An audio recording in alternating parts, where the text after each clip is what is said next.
Ngimbi, par rapport à l'idéologie oyo bozo memela biso si bino ba mbudi ya Congo, espoir nini tant que biso ba noir ba africain tokoki kozala nango par rapport à l'idéologie oyo bozo la biso makaba ou makongo esiko yako yoka ba enseignement nyonso otolobaka eza na kati mukanda wana do enseignement fu mukimbango kokutango kuna enseignement ya mama vita kimpa okutango na mukanda wana enseignement mboja sima utoko koko yako kutango kuna enseignement ya bamvoyer de Dieu o ya tena espace culturel Congo o yako kutango na livre. Donc pour dire que balobi Bible eza arme. Mais pour bien les chrétiennes, il faut tout le bien les chrétiennes, tout bien les démons par le nom de Jésus-Christ de Nazareth. Donc par conclusion, na chrétien, na mutuya église de Nord, tu peux m'boudir Congo, bazara relo comment parce que on y en sort, bazo soit ba réponse. Monde spirituel ça bon côté, ça c'est une fausseté. Chez nous dans la sagesse qu'on dit Dieu est seul, mais il a trois attributs principaux qui est l'intelligence, ngango, l'amour et puis pouvoir. Selon Mbutangimbi, la modernisation, oyo mindele tope to benga bango les occidentaux, ba memeli biso en Afrique. Ezali du point de vue ya Mbutangimbi, au mona rango eza regret, to mona rango avantage. Ndenge ba chrétien balobaka, oh ba pesa biso munduki Bible. Mais je crois ngana na yebi munduki so ba pesi munduki eke na munduki wana masase za na ngote ata omoni nyama zoleka akobanga nete po yebi kwako komeka ko sala comparaison te na mutu alali na oya kufi tata nzambe aza tata nzambe et Jésus pour nous c'était un messager de Dieu mais Batiaki abatinda ke yemoka déclaré que je n'ai été envoyé qu'au brebis perdu de la maison d'Israël, mais ce sont des Romains.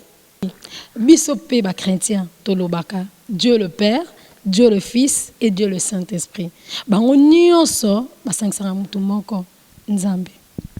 Bon dia, bonjour, bienvenue dans votre émission La Réveil de la race noire. Aujourd'hui, c'est notre deuxième numéro. L'autre fois, on avait parlé de la réveil de la race noire et aujourd'hui, nous allons parler de la descendance de la race noire. Pour votre plaisir, nous avons reçu celui qu'on appelle Mbutangimbi.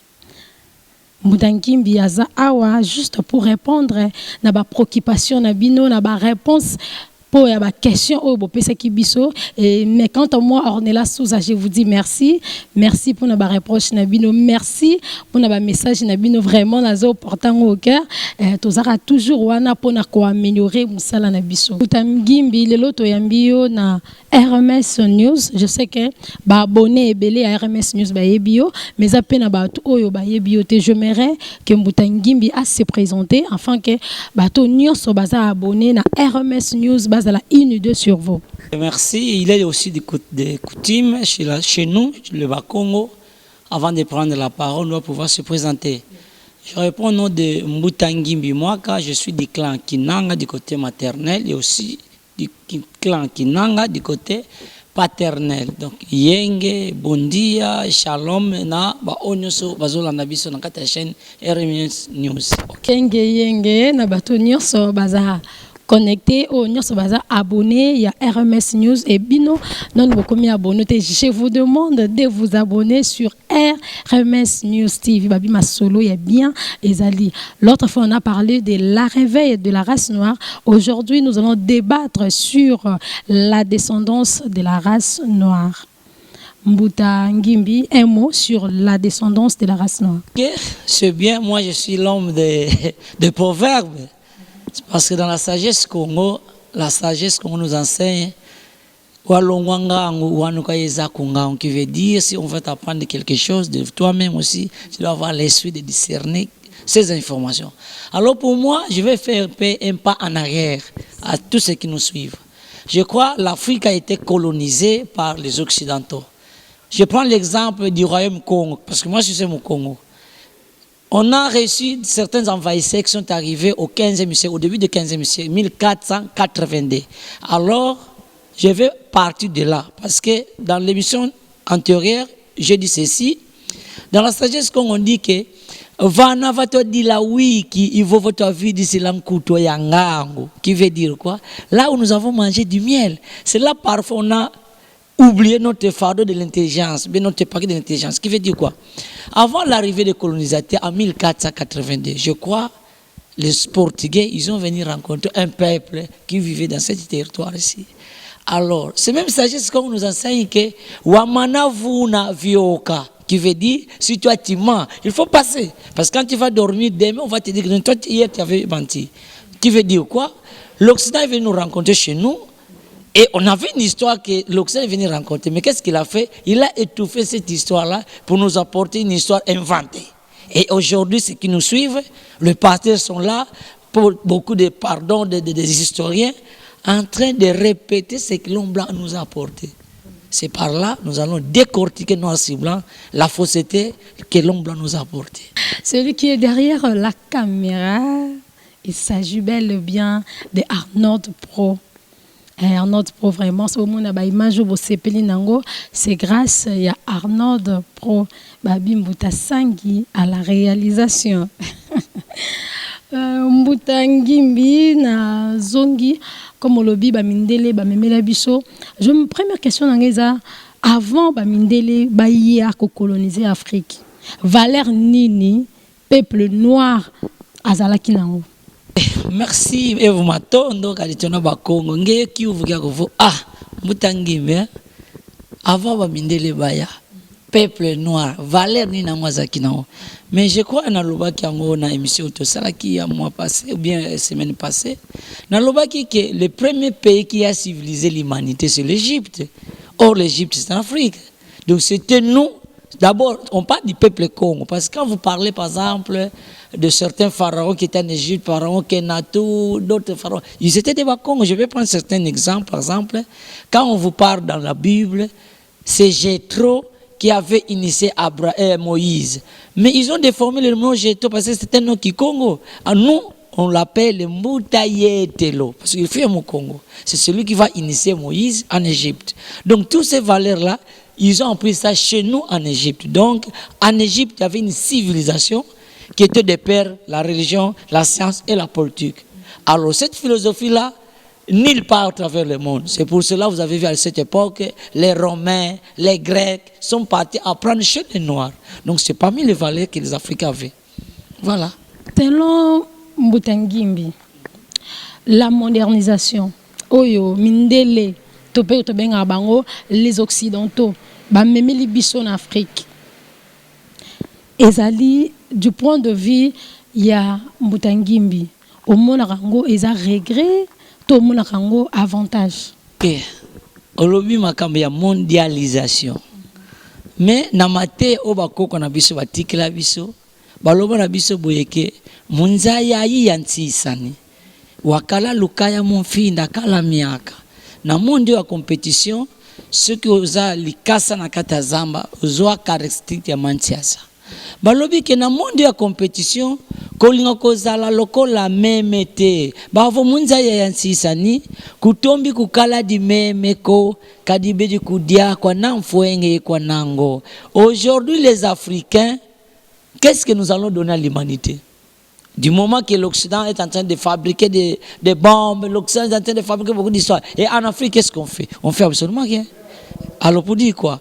Dans cette compétition, nous allons être comme un marchepied. Donc les Africains, vous êtes là à crier tout ça, mais vous n'avez rien à contribuer à l'humanité. Donc dans ce moment-là, on va subir que cette même loi de la domination. Donc, ce que nous devons faire maintenant, c'est pour ça qu'on passe ici pour donner un message aux Africains, de dire que vous devez se réveiller pour que nous aussi nous ayons quelque chose à donner comme contribution à l'humanité. Voilà. Les lois occidentaux en Afrique, ne pas biloko belé, oui. Et ça bien pour les biso noir, to réclamer ba droit na biso. Et ça bien pour les biso noir, to bazongi c'est la biso valeur na biso, mais total du côté positif. Oyo pe ba occidentaux ba memela biso. Selon mutangi minenga vanda raboye. Otal rapé moi bilo mora malamu. Oyo ba occidentaux ba memela biso ba africain. Bon, je crois na lobi proverbe ke walongwa ngango wana ka eza kongango siko na yo du côté positif pour na yo parce que ba wakongo balobaka bana batele bana basekolo yo lobi ototo nanga mutuna mais siko de vous-même aussi ni nango zomona ke non oyo vraiment ce qui mondeli tende biso tozana position tel que ni exemple ni olax par exemple caméra oyo ezo filmer nga na yo po bato o bazotala biso à travers le monde entier. C'est grâce à Mundele. Montre oyo Mutangimbi alati. Et ça grâce à Mundele. Ok. Je crois tout peuple na Bukongo tozoloba et Maté zoloba na biso. Tina lo bango en français pour bandeko bazola na biso bayoka. Tout peuple coupé de sa tradition ancestrale est semblable à un arbre déraciné. Aujourd'hui, il y a des valeurs positives que l'homme blanc est venu rencontrer en Afrique. Si vous allez aux États-Unis, vous allez au Vatican, vous allez en Belgique, vous irez trouver des arts qui sont provenus de l'Afrique, qui sont exposés dans des musées. Alors vous allez me dire, il y a même des statues de fertilité, je crois. Un certain blanc, il est venu ramasser ça en Afrique. Et cette statue, une fille ou bien une femme qui est stérile, dès que vous touchez ça seulement, les jours qui suivent, vous allez se rendre enceinte. Et toute cette connaissance, nos ancêtres ont eu ça chez qui? Ils étaient des gens qui étaient inspirés. Donc nous, du point de vue technologie, on a étudié ça à l'école, que l'homme noir est arrivé jusqu'à l'âge des métaux. Donc, fait fabriquer, que ça est bendé. Mais maïe, on a bamindé le bayakokuta panabiso, bako konabiso de 696e siècle jusqu'à 1482, presque 700 quelques années, sans l'homme blanc. Bazakola kandenge nini, bazakola ta kandenge nini. Donc, biloko o nyo se malamu abindele bakuta ki yango ba mema bakindoko boma pana bango. Po batika biso vide, po baloba kana biso te, bakoko na bino ba ki eloko te. Mais or, dans un livre qui parle grand-mère de la sagesse qu'on a intitulé Les ennemis de notre culture. Ici, il y a velours. Bamindele yako kutango na royaume Congo. Parce que ezaki na bakongo bazaki ba spécialiste na osala babile kwana. Voilà. Donc biso tozonga c'est parce que ba combataki culture oya biso bakutaki. Ce qui a fait que biso bato tozaki nango tozonga sima. Lelo nyonso oeza technologie. C'est dit en Mundele mutasali. Et loko nini empêchaki biso ba africain to la qui sa monde entier o ezali comme connaissance na biso. OK, na okende ka musika te. Lelo en 2017, je crois le 8 juillet si je ne me trompe pas, l'UNESCO a reconnu Mbanza Kongo comme patron culturel de l'humanité. Mais ça m'a bien bako ni nango UNESCO mimiye pour valoriser Mbanza Kongo comme capitale culturelle de l'humanité. De ce que ba bi valeur moko positif ezakana ba Congo ya on pas valoriser le kona. Je crois lelo ezana nous avons un grand maître azo conseiller ba valeur positif otozaki nango mais lokola ba kodse na mitu ya ba africain l'ignorance moi ba s'adhérer na idéologie le grand maître yango c'est ndenge na l'accès que je na mundaki zakete moi na botami na 4 prison ya komona te mama ngasi na message nga vu oyo yo okende kene yo tikanga kana boloko mais yo yebi réalité te okoloba na monte ngandi na bi réalité out ya ki boloko to kende po boloko na biso sisi mais bazo moi na bozo chatete dire biso tozana fongola nous les adeptes de BDK bien les enseignements de mon ancien place des en secret. Je crois il y a une chanson nos ancêtres chantaient na kiyombe mbembo mansinga lami mbembo mansinga lami minunde kante lambuta sangi kawe elaxinini voix nanga est un moyen de communication de avant mondela ya na téléphone nos ancêtres se communiquaient par plusieurs moyens. Dans la spiritualité avancée babenga kango na kikongo kizapa ba obasala vali rose quoi bayebi yango babenga ngo télépathie. Dieu yokoza la pana yo nga naza pana nga si je me concentre na koptinde le message peut yo capter message wana mais na utiliser téléphone te. Donc pour dire que ces connaissances ba kongo na biso bazaki nango mundele te l'accès ki bango yango. Donc technologie peut autre zomona ba mindele bazo sala ba pareil. Prenez un exemple. À l'époque de l'Égypte, il y avait des pyramides qui étaient construites avant Jésus. Il y a des images on les allait. Technologie wana utaki wapi. Et utaki na monde spirituel. Pour dire que le monde spirituel est prêt à faire étonner le monde. Et Fumu Kimbangu dit des prophéties. Alors, ceux qui sont africains, bazonge linzela bunzam oya bango, tata nzambe akofongola bato moyindo mayele, bakosala biloko eko kamusa mokili. Ah, lelo par exemple, un exemple, ne grand maître ne monasemi, nasina nasali armete, mais na pratique moka yeko laksa bana na yeba africain, ba comme na mezi ya ko neutraliser munduki, nous sommes des sciences, et ça science. Ngimbi. Nungolobi grand maître monasemi asali armete ma utilisera déjà arme.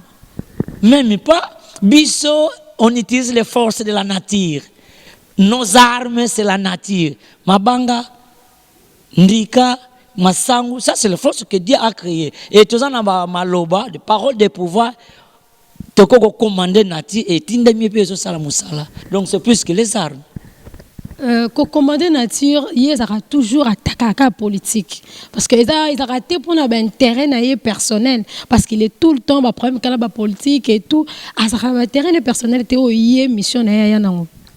Non, nasi grand maître lobaka boye yasa nze moka yema na 2015 alobi Louisa kwa mono longa batu babo munza ya mvimba kalunze iko tangu buyifwana si kwenda kwame kamutuko ukundio ngina qui veut dire quoi ya lobi ke ngana za insulter ya batu nyonso ezala bimindele ezala ba japonais ezala ba indien il les enseigne ezala même les africains donc à ce côté ya batu nyonso ezate que non moi particularité mo boité ya lobi que je suis l'enseignant de tout le monde lelo na siso ke na niveau États-Unis tirer trouver des écrits de Némon Nasemi au président Obama au président Donald Trump au akomeli ba mokili mobima donc il enseigne tout le monde donc ce qui bino bozola la na bino pongi bola moka parce que secret eza pa na biso nde tozana fongola pona Afrique matali boso voilà Ngimbi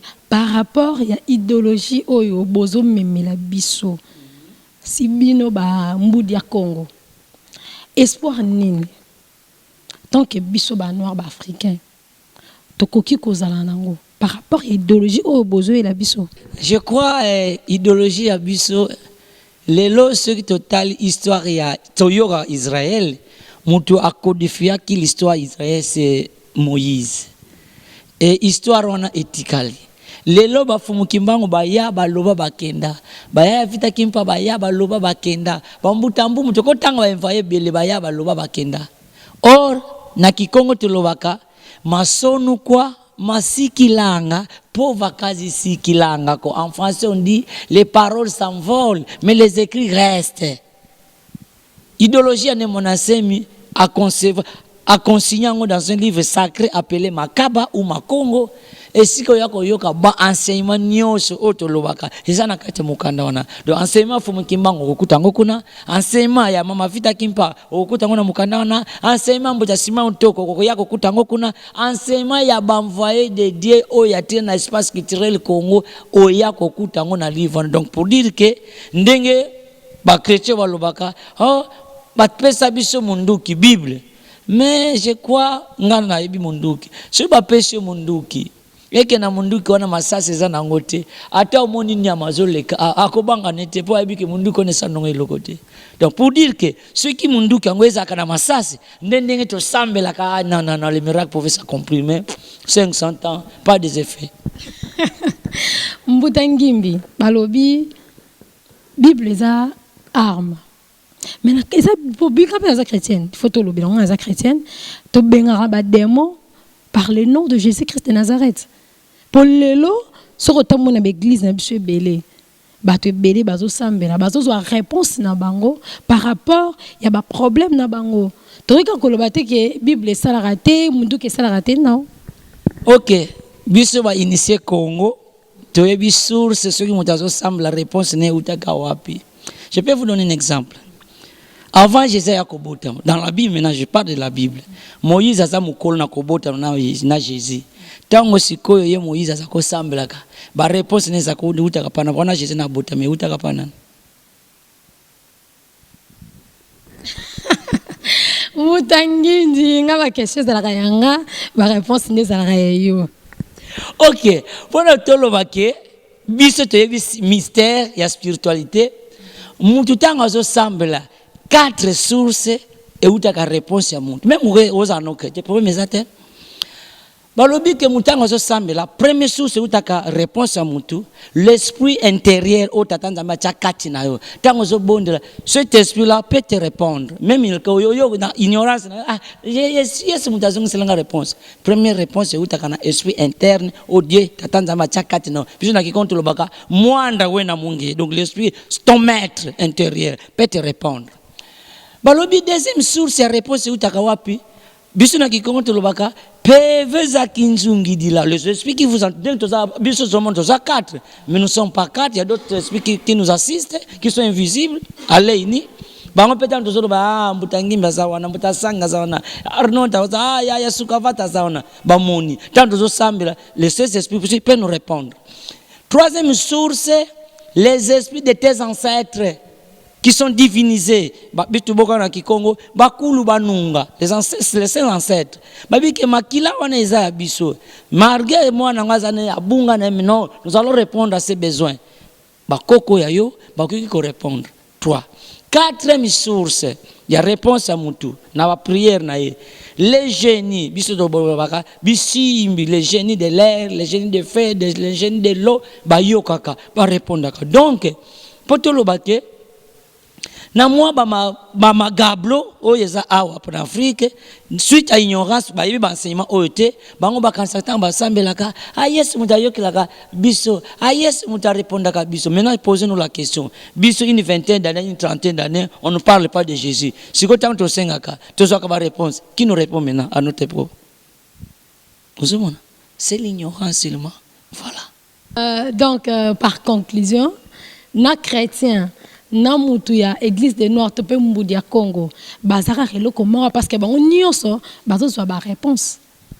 Voilà, je crois bazo ba réponse mais siko na kozanga koyeba source oyo uti réponse na yo yango bokanzaka non net par exemple na ba chrétien ngota na zu réponse mutu apesinga eza Jésus que eza Jésus te Jésus aza ignorant na nyonso bolsalaka awa pour quelle raison Ezaka batu ba utilisaki kombo na ye ba ya ko étouffer ba culture ba peuple musulman mais de lui-même il a donné des vrais enseignements en disant que je n'ai été envoyé comme brebis perdu de la maison d'Israël et nous sommes des Africains donc Jésus savait que sa mission ça concernait seulement les peuples d'Israël ce que tant je crois dans Matthieu 15 de 20 à 22 bien 22 jusqu'à 26 OK moi na vertement les anakati Maria surtout na Jésus mais moi na nga tuna biso to ko sambla nzenga nini je crois dans Matthieu Olbi, notre Père qui est aux cieux, que ton nom soit. Tu dis que la prière, mais ce qu'a l'obli que notre Père qui est aux cieux, il savait que lui-même aussi, il s'adresse à un esprit supérieur. Alors, mais pourquoi les loboloba que Yesu a zanzambe? On se montre une contradiction entre les maîtres et les disciples. Voilà, contradiction qui retient ici. Bisopé ba chrétien, tolobaka, Dieu le Père. Dieu le Fils et Dieu le Saint-Esprit. Bango nyonso basangisaka mutu moko nzambe. Je crois na démontré que je crois la fois passée quelque part na sagesse Congo tolobaka tata nzambe za moko bozo ko déchiffrer Père Fils Saint-Esprit na monde spirituel za bongote. Ça c'est une fausseté. Chez nous dans la sagesse Congo on dit Dieu est seul mais il a 3 attributs principaux qui est l'intelligence ngango, l'amour et puis pouvoir. Et yango na bakoko na biso babengaki ke tata nzambe za moko mais na 3 combos principaux bakoko na biso babengaki o bino ba déformant bino que Père Fils Saint-Esprit non pas na biso na sagesse Congo lobi na caractéristique na intelligence bakoko na biso babengaki nembumba wa umba zulu en tant que Dieu créateur omniscient na caractéristique na ya bolingo bakoko na biso babengaki ne Kongo kalunga walungila mubabo yebiabio omnipotent et omniprésent et na omnipotence babenge na ne mpungu tulendo. Donc les 3 wana yango esali tata nzambe par rapport que Fils Père Saint-Esprit wana na sagesse Congo eza fausseté. Alors biso na bokongo tolobi ke tata nzambe aza moko aza na trois caractéristiques on a présenté, mais na nation Congo tozaka na trois ancêtres de base oyo tobengi nkulu mpanzu, l'incarnation de la science, nkulu ntsaku, l'incarnation de la spiritualité, la religion, et puis yaya nzinga mwana mwasi, l'incarnation ya pouvoir lendo. Donc voilà la trinité vraie de Dieu. Et nous voyons que Sabiso, Fils, Père, Saint-Esprit, interpréter ça. Donc vous sentez la définition de terre à terre. Non, ce ne sont pas des gens. Bato to lobi bakoza bazaki bakongo eza ntsaku panzu na nzinga. Mais par rapport à la spiritualité ou na philosophie mindele bayela kibiso Père, Fils, Saint-Esprit, trois personnes en Dieu. Yango biso bakongo na biso bayeba ki trinité o menama différents philosophies o bango bayeba ki tata nzambe na caractéristique na ye ya intelligence babenga ki nempungu tulendo. Na caractéristique ne ya bolingo babenga ki ne kongo kalunga. Na caractéristique ne na pouvoir couleur rouge babenga nempungu tulendo. Voilà la trinité de Dieu, c'est ça. Et non Père, Fils, Saint-Esprit. Wana eza philosophie e utali banda biso bakongo na biso bayaki bongote. Donc nyonso wana bakoko na biso wana babotama na Congo bazana ba famille na bango basaka batu neti yo Mutangimbi yo pe lobi pe ko komando pe o PCP o mutaki nini batu pe basele pe moi église moko boye ensemble moko boye bato sambela te pe ko komaka neti bango ti po basa batu neti yo neti ngapi neti yoza. Mais il y a une grande différence. Nasi ndenge bakongo balobaka tekile watadia mona tatete dankula fa loba iloko asika lobana na yakala. Nasi jouano tunakinga est-ce que mbuta ozaki chrétien? Je dis oui, je vous dis j'étais chrétien. Mais na Bible po bakongo balobaka po yeba adversaire yeba instrument oya utilizaka. De poto loba makamba ya christianisme to yeba ki Bible to tanga kango. Surtout lundi histoire par exemple Abraham, père des croyants. Azaki mutu non? Mais Dieu l'a utilisé. C'est comme chez nous aussi. Il y avait des ancêtres que Dieu a transmis sa volonté, a révélé. Tozana bakoko belé, tozana bankulu ntsaku nevunda, o tozolo bla ya mambanga la bakoko belé. Mais bazaki na ba inspiration qui est différent d'un homme charnel comme ça. Voilà différence c'est ça entre mutumoko kaka ordinaire na mutumoko qui tatanza mazo utiliser. Voilà différence c'est ça yangwana.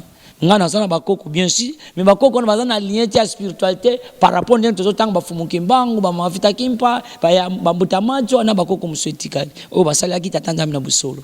Voilà.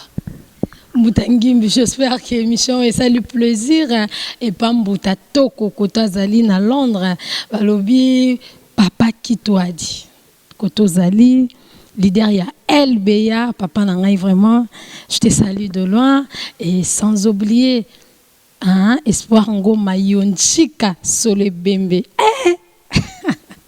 on balazo pesa makambo. Vous êtes connectés sur 3W RMS News TV, la réveil de la race noire. Bulamuki ya poso moyindo. On est là sous balobi sukavata tozo pesa makambo. Nandenga bakoko nandenga bien. Mbutangimbi nazongeli yo lisusu.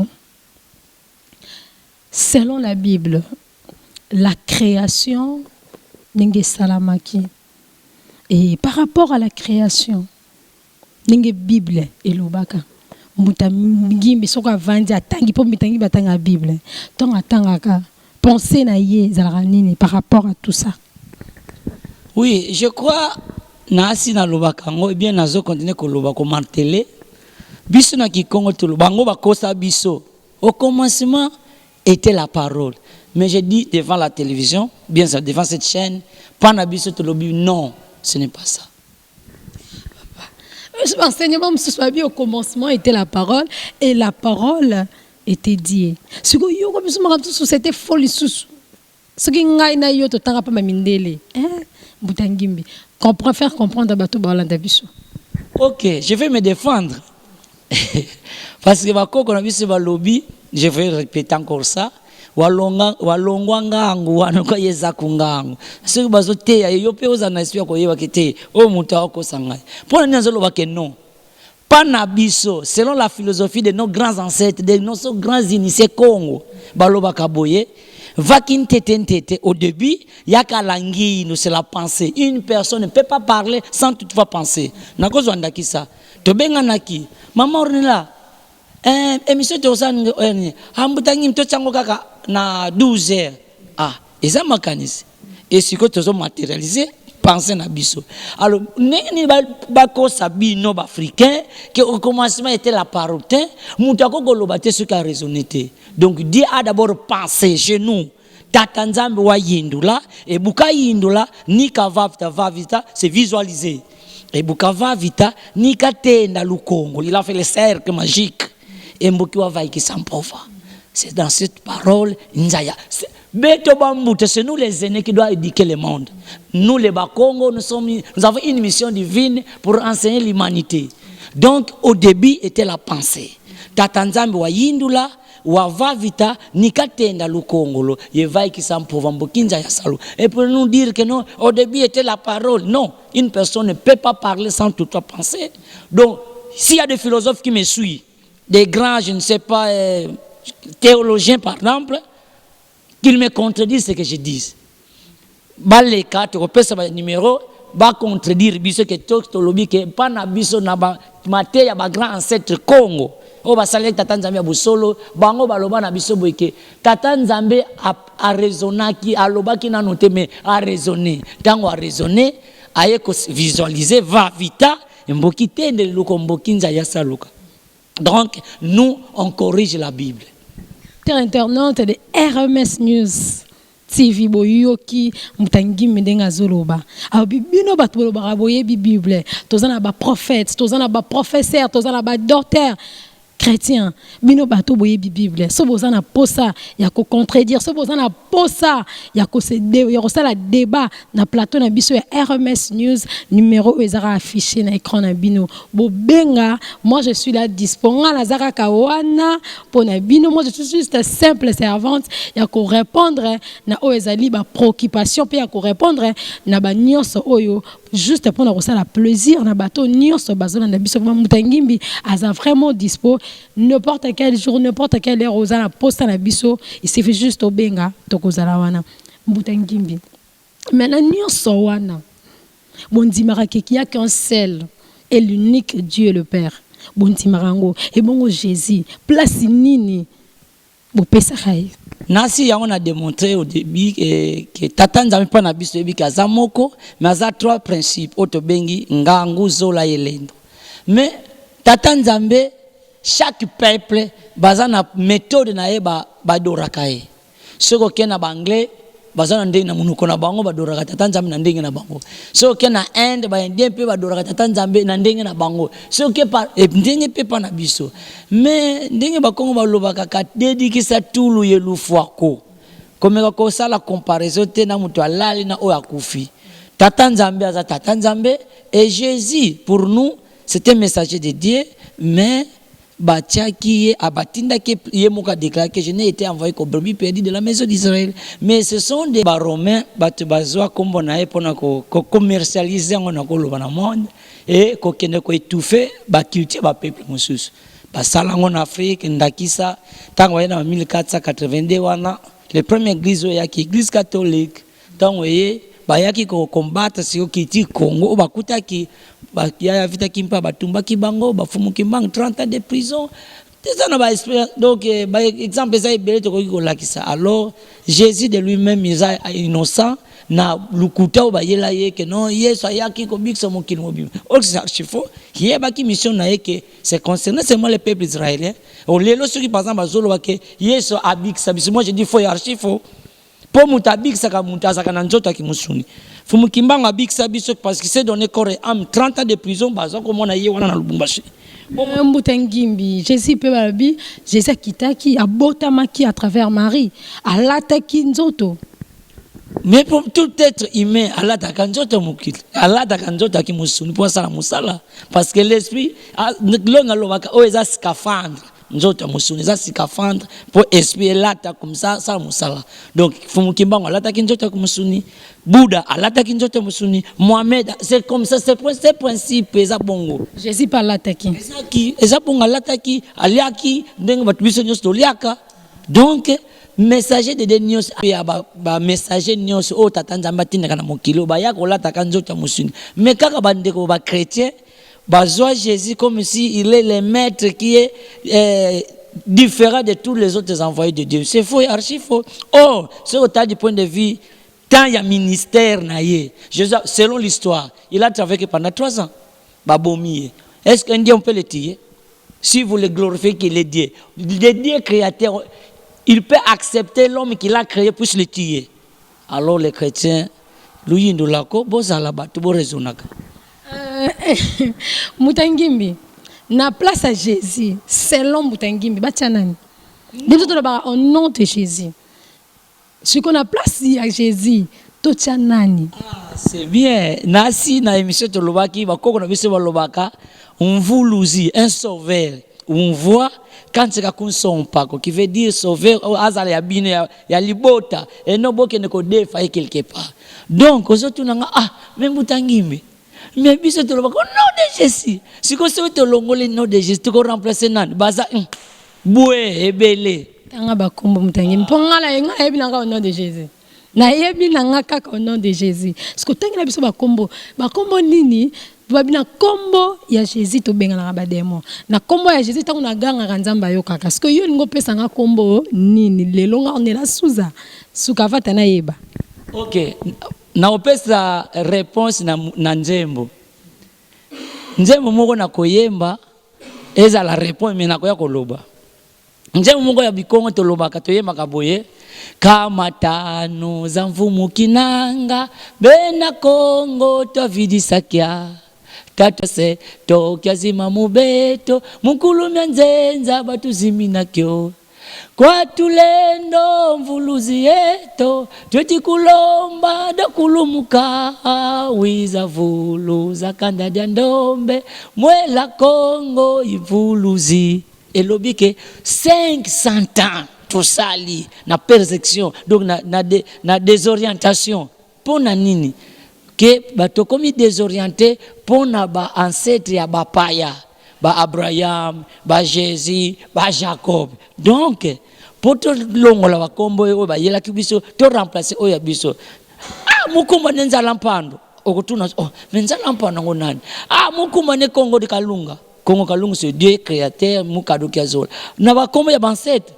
baza ebele ne Zulu Makeba l'un des ancêtres ne Makeba Mayulu aza Mukongo azaki ancêtre ne Mayindu Mayulu ezaki bako bazali seza ebele soto bandi kotanga bakombo to kotozo soki combien de papiers duplicataires et na génération na bisto yebi obeti libako mukuma fumu kimbango l'un était ancêtre obeti libako mukuma ya Afrika kipa oya biso yango bakongo balobi samba nkulu aku kusambi nkulu anganiko.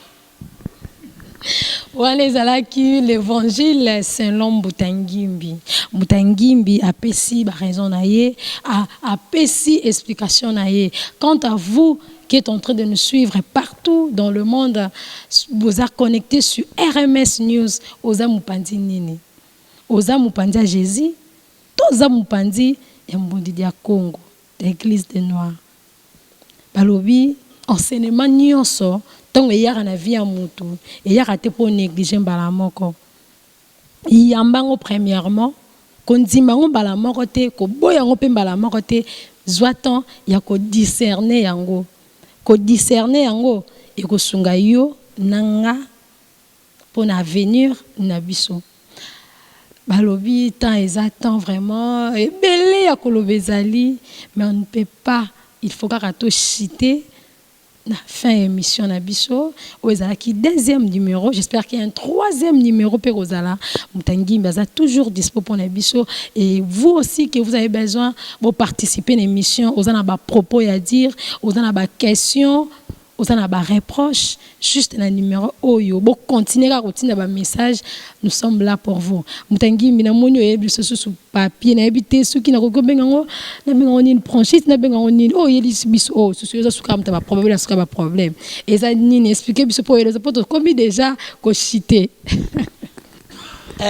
matondo mama Nsampinisi biso na Kikongo journaliste na Kikongo Nsampinisi journaliste nasi bakoko na biso balobaka ke masonu kwa ok nasi yaya sukavata mesi twasungika nkumbo yaye alobi que selon l'évangile de Mbutangi, non, selon les enseignements du Bukongo, parce que biso, ndenge bino ba chrétien bolobaka, bolanaka mateya ya o batikela bino pa ba o ya bapaya. Mais ya biso siko to lanaka mateya o ya tikela biso ba o ya biso. Voilà, donc on a zoloba, je fais que transmettre le message laissé par nos alliés. Bafumu kimbangu, mama vita kimpa, neko di poanga, necha sikulwa kanda, bango onyo sibino mumsu boyebi. Voilà. Moi et l'okwana comme ça bande kwa keno selon évangile ya Bukongo o etika bakoko yango ne biso, zo sala continuité. Eloko yeli biso oyo na bité syllabis, je ne sais pas na benga nini, eza nini mutangimbi. Osala nga bepoani. Chaque jour ya kakala ba info, ya kakala makam. Te to succès ni loko yelo. Eza bien maman na ngai, eza bien lokolo zolo baketozoko la musa bande kona biso bazolala. Nasi na lobi maloba moko na sima bakongo na biso balobi ke soki okubosi okosi leka na ko lala kutu place wana te pose omeka ko lala lobi oyoka soni siko na ye ko yoksa ba mindele soni na obango baloba bakanisa ke bunga orto bomba to bomba comme ça passer ce jour monsieur za yaka sala débat contradictoire na ngai message maman ba mindele baza bato mabe me baza bato malamu po bango bakanisa tika tolo babiloko eko bunga na ngo génération ko ya baza bazoba or que bana bangango betikuza buto bana maye bazo ko botama donc ba onyo so bazolanda biso bo fongola matoi bo yoka ba mindele lokano nini ba yilaki na Afrique ndenge bino bo betaka tolo ngana bala Yesu yoka siko plan nini ba mindele ba yila biso. Je crois bolo bateke na ziongo na l'air bokota na Google monde comme évolué bokota na Google bo bete le discours du roi Léopold II en 1883 yango ngana zotanga oyoka ba yilaki nini na Afrique les en français et cause coûte bien balobi. En 1920, mais balok bango calmé, ezaki mo résime salaki. En 1920, s'adressant aux missionnaires chrétiens du Congo belge, donc Zaïre à l'époque, le ministre des colonies, M. Gilles Requin dit: Révérend Père et chers compatriotes, soyez le bienvenu dans notre second patrie, les Congo belges. La tâche que vous êtes confiée à y accomplir est très délicate et demande beaucoup de tact. Prêtres, vous venez certains pour évangéliser, mais cette évangélisation doit s'inspirer de notre grand principe, tout avant, tout pour les intérêts de la métropole belgique. Le but essentiel de votre mission n'est point d'apprendre aux Noirs à connaître Dieu. Ils le connaissent déjà, ils partent et se soumettent à un Zambi ou un Bidumukulu et que sais-je encore. Ils savent que tuer, voler, calomnier, injurer est mauvais. Ayant le courage de l'avouer, vous ne venez donc pas leur apprendre ce qu'ils savent déjà. Votre rôle consiste essentiellement à faciliter la tâche aux administratifs et aux industriels. C'est donc dire que vous interpréterez l'évangile de la façon qui sert le mieux nos intérêts dans cette partie du monde. Pour ce faire, vous veillerez entre autres à désintéresser nos sauvages des richesses matérielles dont regorgent leur sol et sous-sol. Pour éviter qu'ils intéressent, ils nous fassent une concurrence meurtrière et rêvent un jour à nous déloger, votre connaissance d'évangile vous permettra de trouver facilement des textes qui recommandent et font aimer la pauvreté. Exemple, heureux sont les pauvres, car le royaume des cieux est à eux. Et il est difficile à un riche d'entrer au ciel qu'à un chameau d'entrer par un trou d'une aiguille. Vous ferez donc tout pour que ce nègre ait eu peur de s'enrichir, pour mériter le ciel. Les contenir pour éviter qu'ils ne se révoltent. Les administratifs ainsi que les industriels se feront obligés de temps en temps pour se faire craindre, recourir à la violence, injurier, battre. Il ne faudra pas que les nègres ripostent ou nourrissent des sentiments de vengeance. Pour cela, vous leur enseignerez de tout supporter, vous commenterez et les inviter. Donc, pour dire que l'homme blanc, prochainement, nous allons lire ces discours intégralement pour avoir une certaine connaissance. Mais ce qu'on vient de lire, vous venez de suivre. N'allez pas apprendre aux Noirs à connaître Dieu. Donc, pasteur, bolobakano, mundele yako tang se biso makambo tata nzambe. Oh, ye moko ayebaki biso moko, to yebaki makambo tata nzambe. Donc, oh Dieu, c'est tozolo. Ah, tout ça n'a raison. Tu es comme sa vérité dans poisse. Donc, boya vérité de vandiawa. Alors, mi boya vérité de et vandi awa. Boutangimbi, un mot pour clore cette interview. Contact na yo, na bato nyonso balandi, boy kolanda aussi WhatsApp. Ok, je crois tout ça ouverte. Na bande ko nyonso bozo landa biso, boza la Cameroun. Na salie yaya na ngai ya mwana muki alelanga makasi. Yaya ndiwa. Yaya ndilu donc biyenge mwana sika moninga pangi mipangi miepe tozo ko déjà idéologie. Biyenge ya ndilu biyenge babino tu bozo landa biso na makati ya poto bambuta bopele bopa alo na opesa contact na ngai na bandeko nyonso balingi bazwa nga na contact na niveau WhatsApp bozui 00244 924 671 866 na ozongela 00244 924 671 866 ko beti okozwa mbutangimbi à travers WhatsApp matondo. Un grand merci à vous qui êtes connectés sur www.RMS News TV. Nous sommes arrivés pratiquement à la fin de notre émission. Et un grand merci à celui qui a été derrière la caméra, Arnaud Pro. Christopher Moké Kotozali, gros bisous à toi. Un grand merci aussi à mon réalisateur, J.P. Kaskif Malaba, mon ami de chaque jour et de tous les temps. Grosse Mbiavanga 3 fois Mobali. Et sans oublier, Nabenga coach, Nabenga réalisateur, Nabenga Nan. Mbuta 5. Un grand merci aussi à vous. Et on se retrouve à un prochain numéro. Restez toujours connectés sur www.RMS News. Abonnez-vous massivement. Et un grand merci à l'espace. Merci à l'hôtel. On va passer qui bisou vraiment. Opportunité de l'eau, il y a passer l'émission. J'espère que l'hôtel mourra confort. Bien batboya Luanda. Vous qui avez besoin, il y a loger dans hôtel na Luanda. Balobi hôtel à solo yango. Donc ba image des isolés kababi confort en était. Nous sommes sur Palanca juste avant Shoprite Kota Banco BFA. Donc boya, vous ne serez pas vraiment déçus. On se retrouve à un prochain numéro, toujours la réveil de la race noire. Merci.